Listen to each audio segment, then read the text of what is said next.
প্রতিবেশী আমাদের চারপাশে যে সকল মানুষজন বসবাস করে এবং যারা আমাদেরকে সবসময় সাহায্য করে তারাই আমাদের প্রতিবেশী। এই ব্যাপারটা আমরা ছোটোবেলা থেকে পড়ে আসি, এটা আমরা প্রতিবেশীর সংজ্ঞা হিসাবে পড়ে আসছি। কিন্তু দিনের পরিবর্তনের সঙ্গে সঙ্গে সেই সংজ্ঞাটা পরিবর্তন করাটা দরকার, তাই না? যারা আমাদের চারপাশে থাকে তারা কি শুধুমাত্র আমাদের প্রতিবেশী? শুধুমাত্র কি প্রতিবেশী ভেবে বলুন। না না, তারা আমাদের শুধুমাত্র প্রতিবেশী না, তারা আমাদের প্রতিবেশী তো বটেই, আবার তারা আমাদের বাড়ির সিসিটিভি ক্যামেরা।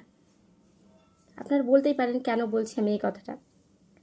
কারণ আপনার বাড়িতে কি হচ্ছে আপনি না জানলেও তারা নিশ্চয়ই জানে আপনার বাড়িতে কি হচ্ছে। আপনার বাড়িতে কেউ মানুষ যদি ডেলিভারি দিতে আসে, তারা ভাববে আপনার বয়ফ্রেন্ড আছে। তাহলে ভাবুন তারা আপনাদের কত বড় ভালো প্রতিবেশী। শুধু প্রতিবেশী না, মোটেও না, তারা আপনার বাড়ির সিসিটিভি ক্যামেরা।